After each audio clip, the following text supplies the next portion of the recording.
오예배에 나오신 여러분들 위해 은혜가 함께 있게 되기를 축원합니다. 25절을 읽되 25를 읽되 혼자서 독백으로 읽지 말고 옆에 사람을 보면서 읽으시기를 바라요. 알겠죠? 자, 25절이 뭡니까? 은혜가 너희 모든 사람에게 있을지어다. 은혜가 너희 모든 사람에게 있을지어다. 은혜가 당신에게 있을지어다. 은혜가 우리 장로님들에게 있을지어다. 권사님에게 있을지어다. 집사님들에게 있을지어다. 내 옆에 앉아있는 사랑하는 형제님 자매님에게도 있을지어다. 얼마나 은혜로운 말씀인지 모릅니다. 즐거운 것을 이루시기를 원하노라 라는 제목을 붙이는데요. 즐거운 것을 이루시기를 원하노라. 자, 이 말씀이 우리들의 소원인 것처럼 보이지만은요, 21절을 한 번 더 봅니다. 모든 선한 일에 너희를 온전하게 하사 자기 뜻을 행하게 하시고 그 앞에 즐거운 것을 예수 그리스도로 말미암아 우리 가운데서 이루시기를 원하노라 그랬어요. 그 앞에 즐거운 것을 예수 그리스도로 말미암아 우리 가운데서 이루시기를 마노라 원하노라. 영광이 그에게 세세무궁토록 있을지어다 그랬습니다. 이 말씀 제목대로 즐거운 것을 이루어지는 그런 은혜가 있게 되기를 축원합니다. 자, 오늘 말씀을 좀 들여다봅니다. 20절을 보게 되니까 양들의 큰 목자이신 우리 주 예수를 영원한 언약의 피로 죽은 자 가운데서 이끌어내신 평강의 하나님이 이렇게 되어져 있습니다. 자, 수식어가 굉장히 많이 들어있어요. 왜 이렇게 길게 나열이 되어져 있나? 나열할 수밖에 없기 때문에 그래요. 수식어구를 성경에서는 많이 붙이지를 않습니다. 그 수식구를 많이 붙일수록 원본에서 그 거리가 멀다 이렇게 이제 여깁니다. 그래서 성경의 원본을 찾는 기준과 조건들이 있어요.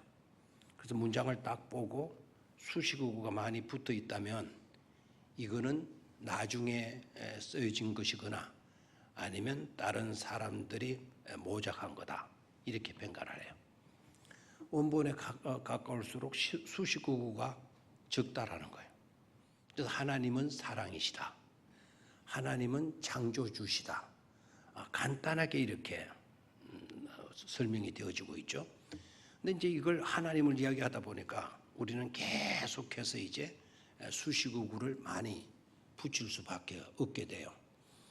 히브리 기자도 마찬가지입니다. 지금 양들의 큰 목자이신 하나님이라고 해야 할 것을 양들의 큰 목자이신 하나님이라고 하니까 우리가 너무나도 부족한 거예요. 지금 하나님에 대해서 너무나 무지하고 있으니까 일일이 하나님에 대한 설명을 더 붙여주지 않을 수가 없던 겁니다. 자, 그래서 수식어가 붙었는데요. 우리 편에서는 이 수식어가 많이 붙어 있는 것이 좋아요, 안 좋아요? 우리 편에서는 좋죠. 그래서 섬세하게 하나님 어떤 분이신가 라는 것을 우리가 생각할 수 있으니까. 그러나 수식어구를 무시해서는 안 되죠. 자, 한번 볼까요? 양들의 큰 목자이신 우리 주 예수를 영원한 언약의 피로 죽은 자 가운데서 이끌어내신 어떤 하나님? 평강의 하나님. 자, 한번 볼까요? 자, 양들의 목자이신 하나님은 어떤 분이시냐? 영원한 주 예수를 영원한 언약의 피로 죽은 자 가운데서 뭐하여 내신 분이시다. 이끌어내신 분이시다. 그리고 그 하나님은 평강의 하나님이시다라는 겁니다. 놀랍죠, 그죠? 그런데 강조점은 수식어구에 있는 것이 아니라 양들의 큰 목자이신 하나님이 라는 게 주된 메시지예요. 양들의 목자이신 하나님이. 하고 보니까 하나님에 대한 인식이 우리가 부족하다는 것을 알고 그 하나님에 대한 설명을 길게 나열하고 있죠. 자, 그러면 양들의 큰 목자이신 하나님이, 그 하나님이 누구의 하나님이다? 우리의 하나님이다. 그래서 딱 줄을 쳐 놓으시기를 바라요. 양들의 큰 목자이신에다가 줄을 긋고 평강의 하나님이라는 부분에다가 줄을 그으시고요. 그 안에 들어가는 내용들은 중요한 내용인데 그 내용들은 수식어구가 되어진다.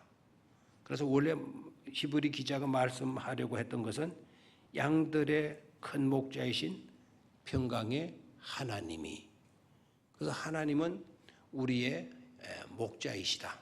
우리는 양들이고 우리의 목자이신 평강의 하나님이, 이렇게 되는 거예요.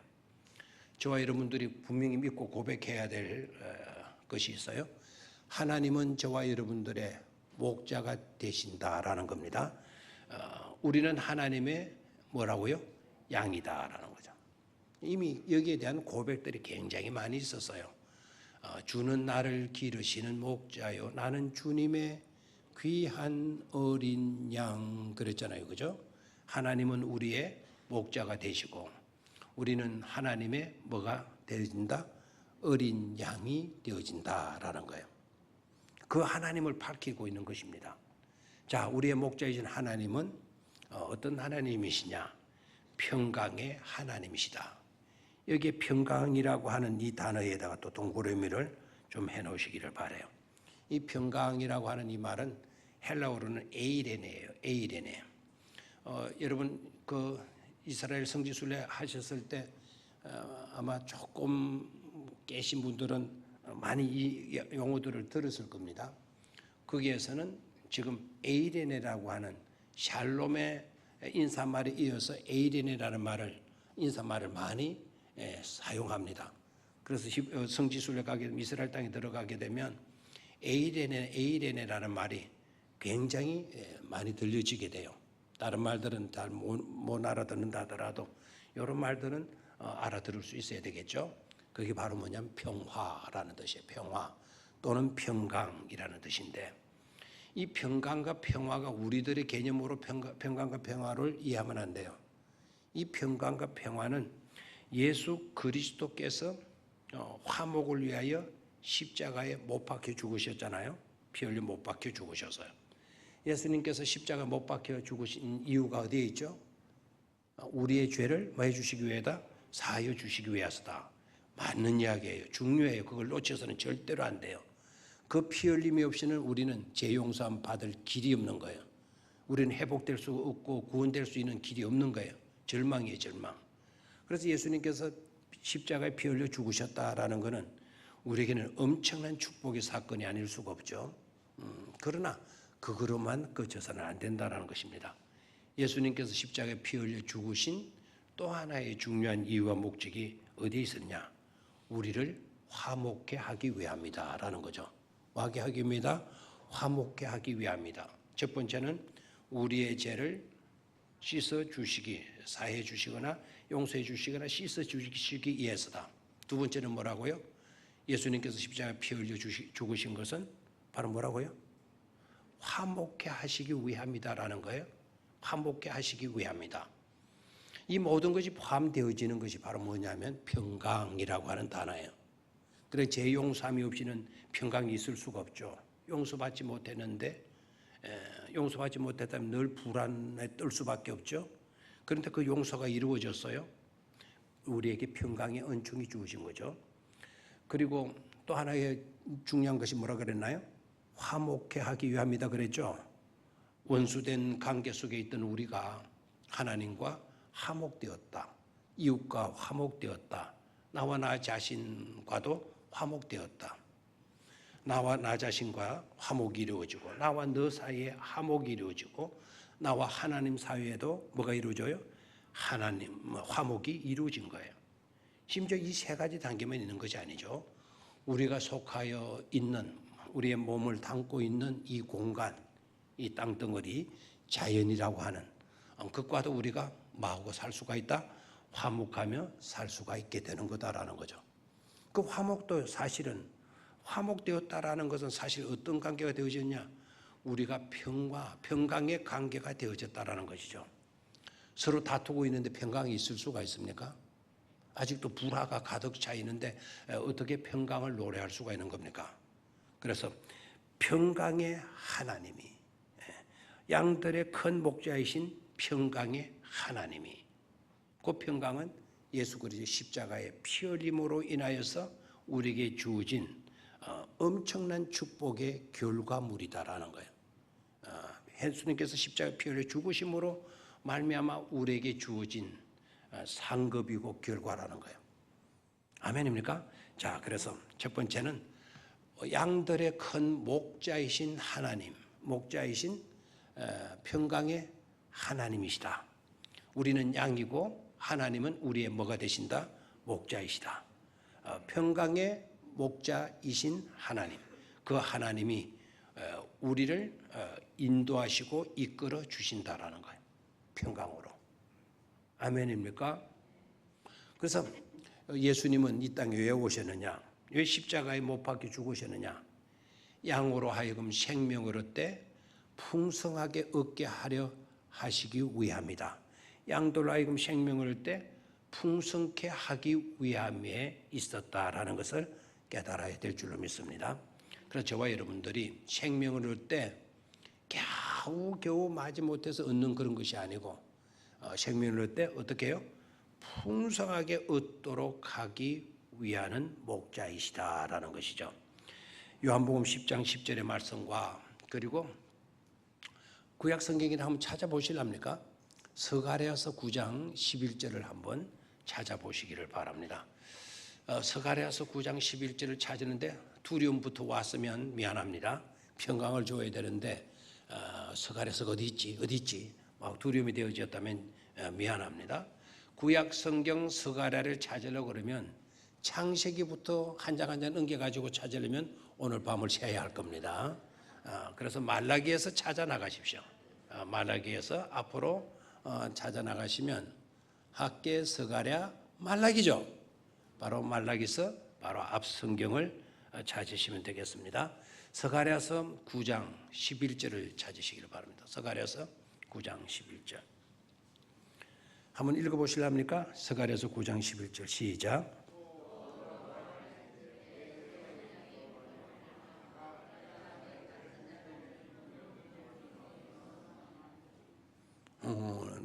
그렇죠.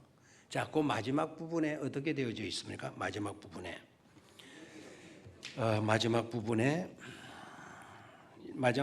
약간 좀 이상하게 여러분들에게 주어졌으리라 생각하는데요. 믿음이 좋으셔서 그냥 지나가는지 모르겠습니다. 또 너로 말할진대 네 언약의 피로 말미암아 내가 네 갇힌 자들을 물 없는 구덩이에서 놓았나니. 물 없는 구덩이에서 놓았나니. 이 말이 무슨 말일까요? 물 없는 구덩이에서 놓았나니. 이 말이 무슨 뜻이겠죠? 물 없는 구덩이에서 놓았다. 조금 이해가 빨리 안 오죠? 그렇습니까? 좀 설명을 덧붙여 드릴까요? 예. 요 말, 물 없는 구덩이에서 놓았나니 라는 이 말은 I will free. 내가 너를 자유케 할 것이다 라는 거예요. 어디에서? From the waterless pit. waterless는 없다 라는 뜻이거든요.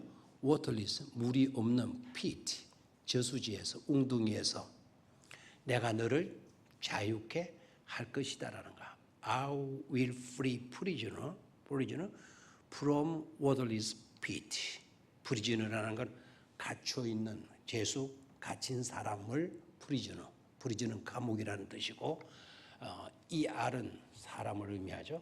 감옥에 갇힌 사람, 죄수죠. 죄수를 내가 자유케 하겠다.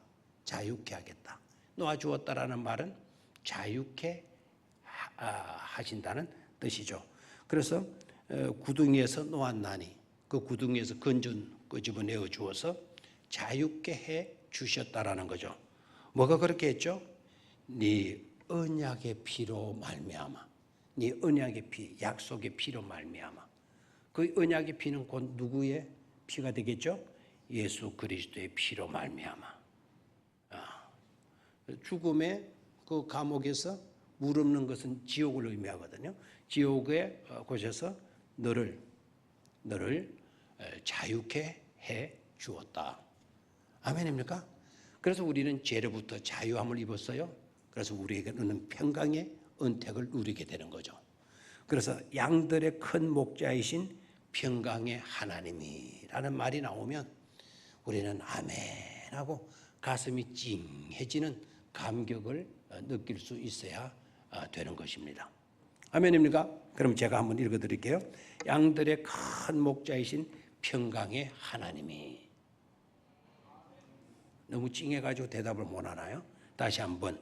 양들의 큰 목자이신 평강의 하나님이. 그 하나님이 예수님을 영원한 언약의 피로 죽은 자 가운데서 이끌어 내어 주셨다. 그런 평강의 하나님이. 그래서 1번은 양들의 큰 목자이신 평강의 하나님이. 거기다 1번을 딱 해놓으시면 되겠죠. 자, 이제는 이제 2번을 생각하겠는데, 두 번째를 생각하겠는데, 두 번째는 21절입니다. 21절. 모든 선한 일에 너희를 온전하게 하사 자기 뜻을 행하게 하시고 그 앞에 즐거운 것을 예수 그리스도로 말미암아 우리 가운데서 이루시기를 원하노라. 영광이 그에게 세세무궁토록 있을지어다. 이렇게 되어져 있네요. 그죠? 자, 여기에서 중요한 건 모든 선한 일에 너희를 온전하게 하사 자기 뜻을 행하게 하시고, 거기다가 2번을 좀 해 놓으시기를 바랍니다. 모든 선한 일에 너희를 온전하게 하사 자기 뜻을 행하게 하시고. 자, 그렇다면 이제 저를 보시기를 바라요. 우리가 온전케 되기를 원해야 안 원해요? 하나님, 우리로 하여금 온전하게 해 주십시오. 온전한 성도, 온전한 직분자가 되게 해 주십시오. 온전이라는 단어를 많이 사용합니다. 많이 사용할 수 있어야 합니다. 그렇다면 그 온전이라는 것이 바로 뭐냐라는 거예요. 온전이라는 것이 바로 뭐냐? 죄짓지 않고 실수함이 없고 부족함이 없는 그런 상태, 그런 상태가 온전함의 상태가 맞을 겁니다. 맞습니다. 그러나 그렇다고 한다면 우리는 온전할 수 있는 존재가 아무도 없어요. 자, 여기에서 온전케 하사라고 했을 때 이 온전케 하사라고 하는 의미가 바로 뭐냐? 바로 뒤에 붙어 나옵니다. 자기 뜻을 행하게 하시고. 누구의 뜻을 행하게 하시고? 하나님의 뜻을 행하게 하시고. 온전의 의미가 뭐냐? 하나님의 뜻대로 살려고 하는 사람들, 하나님의 뜻대로 행하려고 하는 사람들, 그런 마음들, 이런 마음들이 곧 어떤 것이다? 온전함의 의미다라는 것입니다. 우리가 이것을 알고 온전함을 위해서 크게 기도할 수 있어야 될 줄로 믿습니다. 하나님의 뜻을 행하는 그런 마음들, 그런 정신들, 그런 목적과 꿈, 이런 것을 우리가 가져야 되는데, 그렇게 되어지는 것을 우리는 가르쳐서 뭐라고 한다? 온전하다. 온전한 것을 의미하는 것이다 라는 것이죠. 자, 여기에서 중요한 것, 우리 가슴이 찡해져야 되는데, 모든 선한 일에, 그랬어요. 모든 선한 일에. 거기도 2번 아까 했죠, 그죠? 모든 선한 일에. 여기에 선한 일이다라는 말, 이 선한 일이다라는 말은 헬라어로, 자꾸 헬라어를 써서 미안한데, 헬라어로 이 선한 일이라고 그러는데, 이 선한이라고 하는 뜻이 헬라어로는 칼로스라고 하는 뜻이에요. 칼로스. 그래서 혹시 교회 어떤 그 모임들의 이름들을 붙일 때, 아니면 찬양팀들 이름을 붙여가지고 생소한 이름들 많이 나오죠. 그 이름들 중에 칼로스라고 하는 이름을 가진 찬양팀들, 선교팀들도 꽤나 있습니다. 이 칼로스라는 게 바로 무슨 뜻이냐? 온전 선한 일이라는 뜻이에요. 칼로스는 선한 일인데 이 선한 일이 그러면 어떤 것이냐? 알맞은,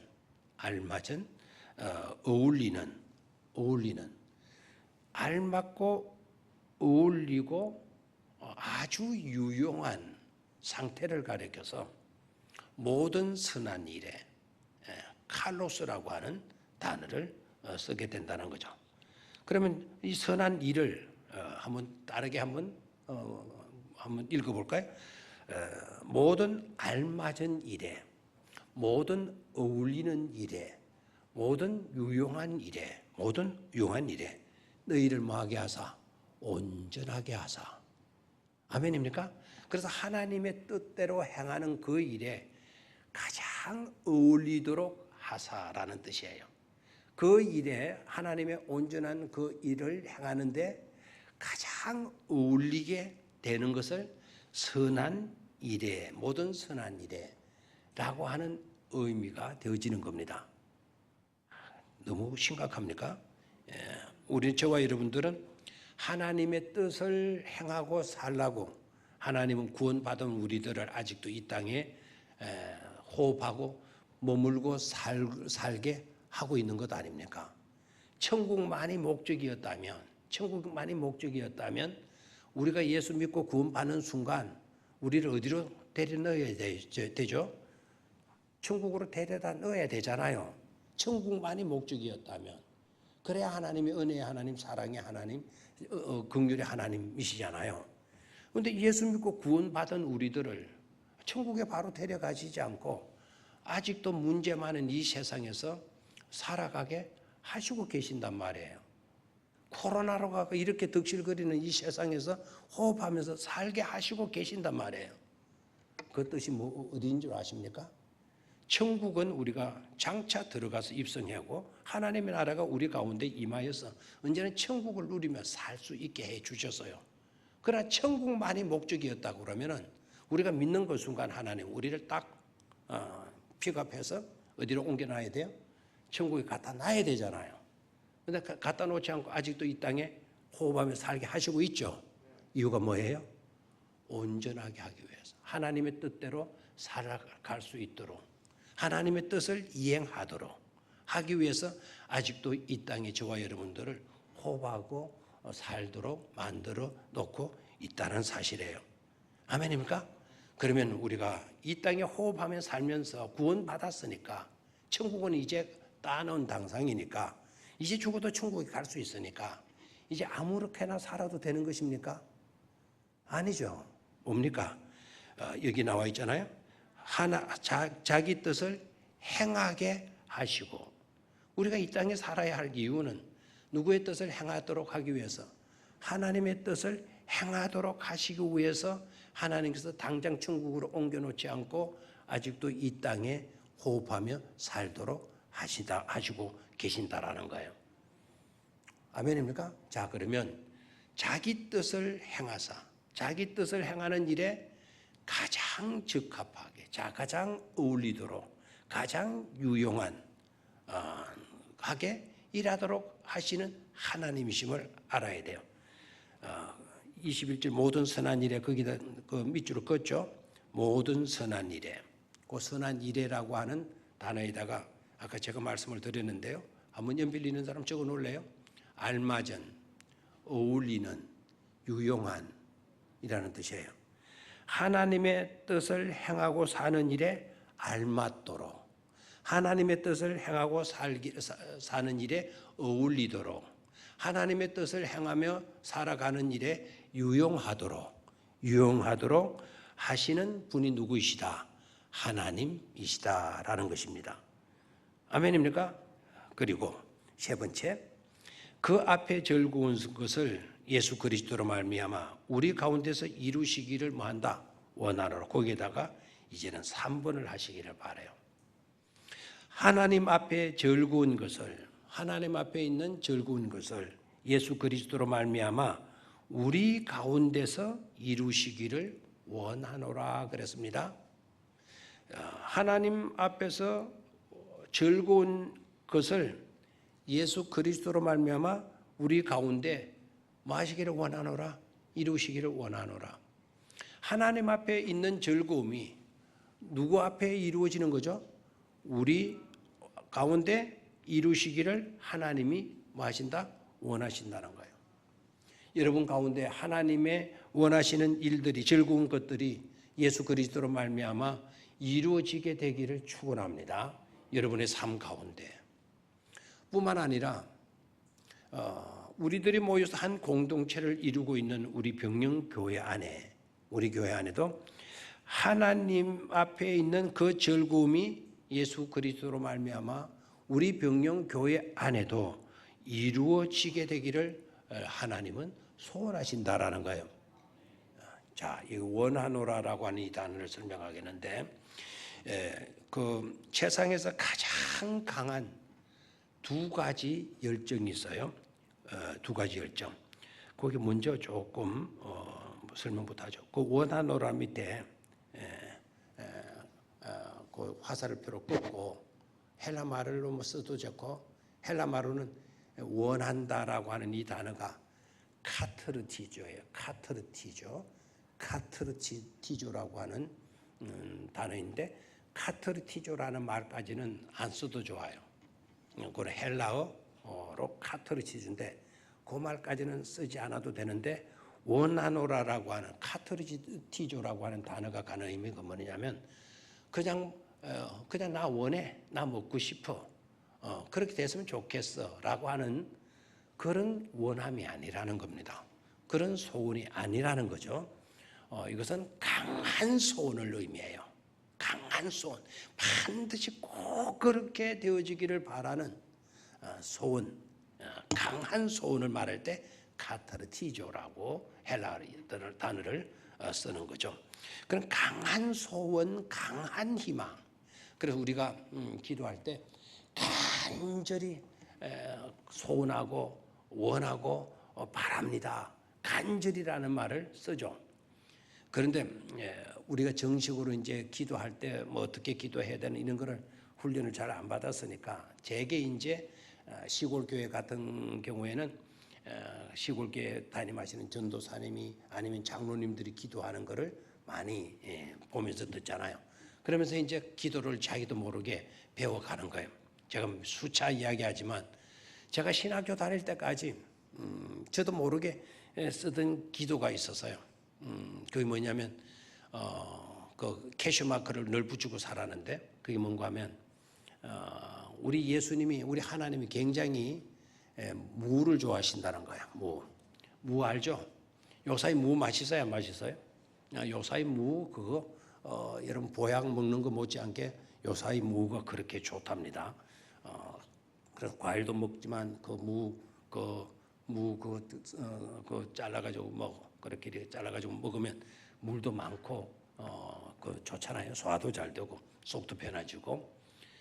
그래서 이제 왜 예수님이, 하나님이 무를 그렇게 좋아하시나 상상한 거죠. 왜 상상하게 되는 거 아니까, 시골 교회 장로님이 늘 매주마다 한 분밖에 안 계시니까 그 장로님의 고충 생각해 보시기를 바래요. 우리 장로님들은 잘 아시려 생각을 해요. 우리 장로님들은 이제 석 달이나 두 달이나 한 번씩 기도가 담당이 되는데, 그 석 달, 두 달 만에 오는 기도도 굉장히 부담을 느끼고 준비하는 일에 고민을 하고 신경을 많이 쓰시는 걸 보게 돼요. 그래도 힘들다는 거예요. 그런데 매주마다 시골에 한 분밖에 장로님이 없으니까 매주마다 기도하시는 그 장로님의 심정이 어땠겠어요? 장로님이 늘 쓰시는 기도문도 똑같아요. 사용하는 기도 용어도 똑같아요. 하나님 아버지, 무시로 이렇게 하시는 거예요. 그래, 무시. 그래서 하나님은 무시를 굉장히 좋아하시나. 우리 시골에서는 무라 말하지 않고 주로 무시라고 그랬어요. 그래서 하나님은 무시를 그렇게 좋아하시는 모양이구나. 그렇게 생각하고 신학교 다닐 때도 이제 기도가 차례가 와가지고 기도하는데 무시로 기도하니까 학생들이 다 웃고 난리예요. 그래서 네 오늘 기도했는데 그 무시가 뭔 말이고 하니까 그래서 그대로 이야기했어요. 하나님은 배추보다도 무를 더 좋아하신다나. 근데 애들이 또 그렇게 믿었다는 거예요. 아이고 진짜 창피스러운 게 막 무식이 들통나도 이만저만 들통난 게 아니죠. 그 장로님이 무시로 한 기도는 때가 없이 언제나 하는 뜻이었어요. 언제나 우리에게 복을 주시고 무시로 복을 주시고 막 그런데 우리 그만 그 무시로 들어보는 거예요. 우로 들어보는 거예요. 얼마나 무식합니까? 이게 이제 용어의 선정에 한계가 있죠, 그죠? 우리가 기도할 때 그런 애로사항에 많이 부딪힙니다. 자, 보면은 여기에 원하노라라는 이 단어는 카트리치조라 그랬죠. 아까 간절히 바란다, 강한 소원과 강한 희망을 말할 때 카트리티조라는 헬라어를 쓴다는 거죠.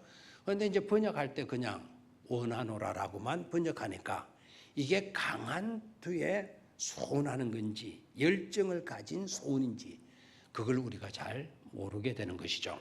이게 이제 글의 한계성이에요. 글을 읽다 보면 그 글을 쓰게 된 배경이나 환경을 놓쳐버리고 알 수가 없으니까 그냥 근성으로 읽어 내려가게 된다는 겁니다. 또 어떤 경우에는 간절히 원하고 원합니다 라고 이렇게 하는데 간절히 원하고 원합니다라는 내용을 보면 아무것도 없어요. 그냥 간절히 원합니다라는 용어는 쓰는데 뭘 간절히 원하는지에 대한 구체적인 내용은 없이 기도하는 경우도 없잖아 많이 있어요. 이게 이제 우리가 자라난 환경과 배경 때문에 그러하죠. 저 두동에 가면 두동 성산교회 아십니까? 옛날에는 그게가 성산교회인 줄 알았는데 저 골짜기에 두동 가면 성산교회 어느 권사님이 기도를 하시는데 기도하면 대표 기도를 이제 저녁에 하시는데 그 권사님이 어떻게 기도하시는가 하니까 하나님 웃자든지 하나님 웃자든지 그래 복을 주시고 하나님 어찌 됐거나 막 복을 주시고 막 어떻게 그 웃자든지 어찌 됐거나 하는 그 말만 계속해서 이제 하시는 거예요. 이게 끝이 하는 거예요. 그래서 뒤에 있던 목사님이 권사님의 옷을 잡아당기면서 어쨌거나 기도 좀 마치소. 그렇게 했다는 말이죠. 우스갯소리도 없지 않아 있습니다. 어찌됐거나 우였거나 막 복을 주시고. 그럼 구체성이 없는 기도이잖아요. 그죠? 자, 여기에서 원하노라고 했을 때 세상에서 가장 열정적인 소원을 말하는 피력하는 단어다라는 거예요. 그러면 이 세상에 열정적인 소원을 가지는 대상이 두 대상이 있어요. 아주 강한 열정을 가진 두 대상이 있어요. 첫 번째 대상이 누구이냐? 우리 인간들이에요. 우리 인간들은 어떤 강렬한 소원을 갖고 있는 거 아니까 어찌됐거나 복을 받고 어찌됐거나 은혜 받고 어찌됐거나 잘 되기를 바라는 그런 강한 소원을 갖고 있다라는 거예요. 여러분 그렇지 않습니까? 우리의 기도의 내용이 제대로 빈약하더라도 또 기도에 사용하는 언어가 제한되어져 있고 구체적이지 못할 때도 있지만 그러나 그 심령 속으로 들어가면 간절한 뭐는 있어요? 소원과 바람은 있는 것 아닙니까? 그래서 내 소원을 구체적으로는 말하지 못하지만 어쨌거나 은혜 주시고 어쨌거나 복을 주시고 어쨌거나 잘 되게 해달라는 그것을 알 수 있죠. 그건 강한 소원, 인간의 받고 싶어하는 강한 열정, 소원이 있다라는 거예요. 그런데 강한 열정과 소원은 그것만 생각하면 안 돼요. 또 한 대상에 강한 열정이 있고 소원이 있다라는 겁니다. 그것이 바로 뭔 줄 압니까? 오늘 본문이 말해주고 있어요. 내가 원하노라. 누가 원하죠? 하나님이 원하시는 거예요. 하나님이 우리에게 은혜를 베풀어 주고 싶어서 어쨌거나 은혜와 복을 베풀어 주고 싶어 하시는 강렬한 소원을 가지신 분이 누구이시다라는 겁니까? 하나님이시다라는 거예요. 여러분들이 하나님께로부터 은혜와 복을 받고 잘 되기를 바라는 것보다 하나님께서 복을 주셔서 여러분들이 복을 받고 잘 되기를 소원하시는 분이 누구이시다? 하나님이시다라는 거예요. 지혜가 있어 이것을 깨닫게 되기를 주의 이름으로 축원합니다. 지혜가 있어야 돼요. 제가 근간의 책을 수시로 읽는 책인데 간단한데 한순간에 읽을 수 있는 책이지만은 그걸 한순간에 읽고 지나가 버리면 의미가 없어요. 탈무드 유무집이에요. 유대인의 그 격언집이 되는 탈무드 유무집인데 뭐 읽기도 좋아요. 책 글자 크기도 크고 책이 작기 때문에 한 페이지에 들어가 있는 양도 글자 양도 많지를 않고 쉽게 읽을 수 있는 책인데 그거 보면 재미나는 유머들이 굉장히 많이 나와요. 자, 유대인들 이 사람들은 진짜 굉장한 사람이구나. 왜 이 사람들이 굉장하다. 이런 유머집들은 이 쏟아지도록 그냥 유머집들을 갖고 있기 때문이 아니냐 하는 생각도 들어서요. 거기 가운데 이런 얘기 나와요. 기차를 타고 가는데 유대인들이 기차 안에서 전심을 먹는 거예요. 음식을 먹는데 뭘 먹는 거 하니까 소금에 절인 조기 구운 것을 먹고 있는 거예요. 그 맞은편에는 폴란드 사람이 맞은편에서 언제 가는데 우리는 우리 그런 기차칸에서 밥을 먹으면 또 옆에 사람들한테 좀 신뢰가 될까봐 부담도 갖고 그러잖아요. 근데 유럽 쪽에는 그 먹는 걸 이렇게 먹는 거를 아주 자연스럽게 먹고요. 자연스럽게 먹는 것이 그네들에게는 아주 일상적인 것이에요. 우리처럼 이렇게 상다리가 부러지도록 이렇게 차려놓고 먹는 거는 이거는 우리 쪽에는 그렇게 먹어야 제대로 먹는 것으로 생각하지만 유럽 쪽에서는 그런 것이 아니죠. 밥 먹을 때도 뭐 간단해 그 사람들 뭐 이런 그 뭡니까 토스트나 아니면 샌드위치 같은 거 이런 또 종이에 싸가지고 가다가 뭐 기차칸에 기차 기다리면서 그거 뜯어 먹고 앉아 있고 그리고 사과 같은 거 주문에 한 개씩 입고 다니다가 그걸 내서 이제 배 먹고 그래요. 아마 여러분들 우리 가는데 주머니에 사과 엮고 다니면서 묵으락 하면은 인상을 찌푸릴 걸요. 나를 이렇게 무시하나 천하게 보나 이런 식으로 할 걸요. 근데 유럽 사람은 그렇지 않아요. 사과 안에 주머니 안에 사과 안에가 아니고 사과 안에 주머니가 들어있다가 아니고 주머니 안에 사과가 있어가지고 이제 넣고 다니다가 심심하면 이렇게 내서 북북북 먹어요. 뭐 기차 타면서도 먹고 기차 안에서도 먹고 샌드위치 빼가지고 종이를 빼가지고 그거 먹고 해요. 근데 유대인들이 조기 구운 것을 먹으면서 식사를 하는 거예요.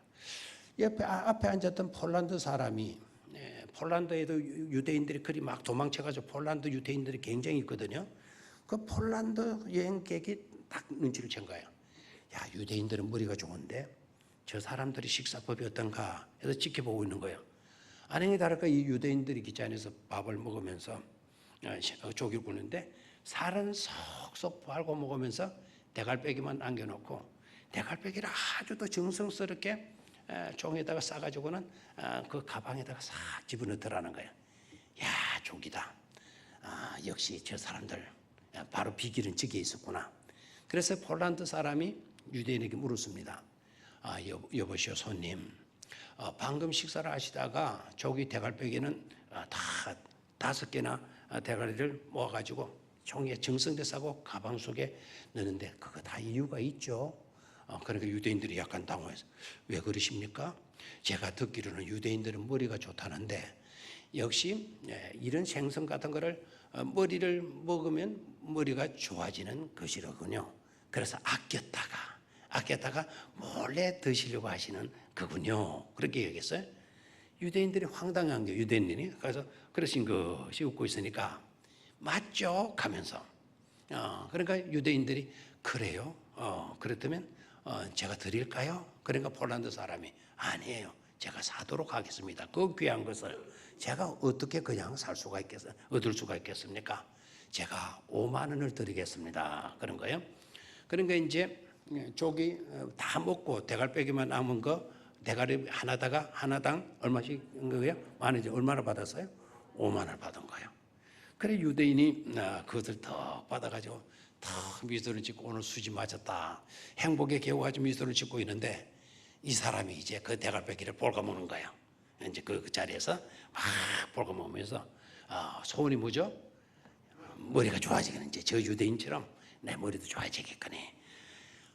밥도 없고 뭐 토스트 하나 없고 뭐 샌드위치 하나 없이 그 조기 그 소금으로 절인 그 대갈배기 5개를 볼가 먹으려니까 이게 뭐 제대로 했겠어요?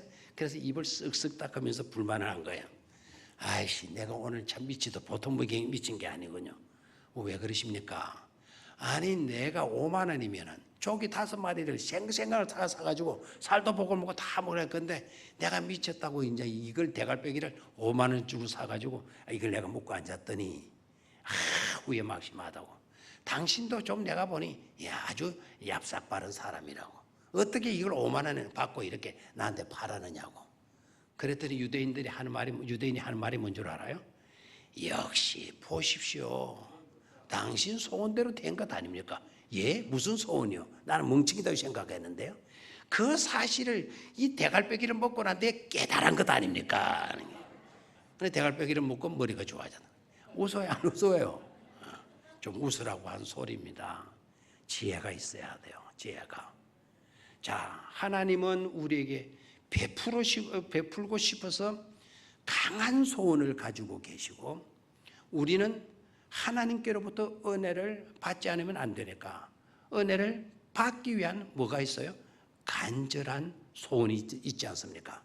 아멘입니까? 그래서 하나님이 원하노라 할 때 우리는 어떻게 해야 돼요? 아멘. 우리도 원합니다. 베풀어 주시는 하나님의 소원이 누구에게도 이루어지어다 바로 나에게 우리에게 이루어지어다라고 하답할 수 있고 선포할 수 있어야 된다라는 것이죠. 자, 마지막 하나 더 22절로 갑니다. 22절 형제들아 내가 너희를 권하노니 권면의 말을 용납하라. 내가 간단히 너희에게 썼느니라. 자, 어떤 말을 용납하라고요? 권면의 말을 용납하라라고 말을 했습니다. 여기에 용납하라라고 하는 말이 뭘까요? 받아들이라. 너그러운 마음으로 수용해 드리라라는 것이죠. 여러분 충고도 조심해서 해야 될 것 압니까? 충고도 사람을 봐가면서 충고를 할 수 있어야 돼요. 또 충고를 하는 사람도 지혜가 있어야 되겠지만 충고를 들어야 할 사람, 충고를 듣는 사람도 지혜가 필요한 거예요. 그래서 사도 바울이 이런 말을 권면할 때 내가 너희들에게 이런 말로 권면하고 있지 않냐. 이걸 너네들이 못마땅하게 여기지 말고 너그럽게 마도록 해라. 받아들이도록 하라. 형제들아 내가 너희를 권하노니 권면의 말을 너그럽게 마도록 해라. 용납하도록 해라. 내가 간단히 너희들에게 글로 써서 권면을 했느니라. 23절 우리 형제 디모데가 놓인 것을 너희가 알라. 그가 속히 오면 내가 그와 함께 가서 너희를 말이라 보리라. 누가 놓인 것을? 디모데가 놓인 것을. 그럼 디모데는 누구일까요? 디모데는 사도 바울은 디모데를 내가 복음으로 난 아들이라는 말을 했기도 했고요. 나의 동력자라는 말을 하기도 했습니다. 나의 친구라고 하는 말을 하기도 했습니다. 형제라고 하는 말을 사용하기도 했습니다. 자, 그런데 여기에서는 뭐라고 이야기합니까? 우리 형제 디모데가. 이 히브리서를 기록한 사람이 바울이냐 아니냐 논란이 있어요. 바울이 아닐 가능성이 많습니다. 바울이 아닌 다른 사람이 이 히브리서를 기록했다면 그분도 디모데를 향하여서 뭐라고 일컬고 있죠? 형제라고 부르고 있죠. 그럼 디모데는 어떤 인물인가를 알 수 있겠습니까? 바울에게는 동력자로 복음으로 난 아들이라고 나의 친구라고 표현을 썼어요. 히브리서를 기록한 사람은 디모데를 형제라고 부르고 있어요. 디모데가 놓인 것을 디모데가 자유하게 된 것을 너희가 알라. 그가 속히 오면 내가 그와 함께 가서 너희를 말이라 보리라. 나를 보는 기쁨도 있지만 내가 너희를 보는 기쁨도 있지만 너희가 나를 보는 기쁨도 있을 것이다. 그러나 거기에 그치지 않고 디모데가 나왔으니까 내가 디모데를 보는 기쁨이 있고 너희도 누구를 보는 기쁨이 있을 것이다. 디모데를 보는 기쁨이 있을 것이다 라는 거예요. 여러분 이런 관계성을 만들어 가야 되고 이런 관계성을 지켜갈 수 있는 교회가 되어야 될 줄로 믿습니다. 아멘입니까? 진정한 디모데와 같은 그런 인물, 그런 관계성 우리도 가져야 돼. 디모데가 놓이게 된 건 나의 기쁨일 뿐만 아니라 너희들의 기쁨이기도 하지 않냐. 디모데가 속히 내게 오면 내가 손잡고 너희들과 가서 너희와 함께 만남의 기쁨을 나누게 되리라 말씀해 주고 있어요. 아름다워요? 안 아름다워요? 아름답죠. 디모데가 뭐 노임을 받았건 말건 우리하고 무슨 상관입니까? 그 사람이 오건 말건 무슨 뭐 대단한 일이라고 그럽니까? 이러면요 교회 성도는 아닙니다. 그것은 저 악한 세상의 모습이 아니면 지옥의 모습이나 다를 바가 없죠. 천국 시민 된 우리가 천국 시민으로 살아야지 지옥을 흉내내서는 되겠습니까? 지옥의 백성들처럼 지옥 백성들처럼 그렇게 생각하고 그런 마음으로 살아서는 되겠습니까? 아름다운 마음을 소유할 수 있게 되기를 축원합니다. 24절로 갑니다. 너희를 인도하는 자들과 및 모든 성도들에게 뭐하라? 문안하라. 이탈리아는 지금 로마 이탈리아에서 온 사람들도 너에게 뭐하노라? 문안하노라. 마지막 25절 시작. 은혜가 너희 모든 사람에게 있을지어다. 아멘. 이런 축도가 아무런 분위기 속에서 이루어지는 것이 아니라는 것을 제가 좀 강조하고 싶은 거예요. 이런 축도가 선포되어지는 그 현장의 모습, 그것을 우리가 헤아려 보면서 이 축도의 말을 듣고 볼 수 있어야 되겠다라는 것입니다. 아멘입니까? 자, 오늘 여기까지 하고 말씀을 마치죠.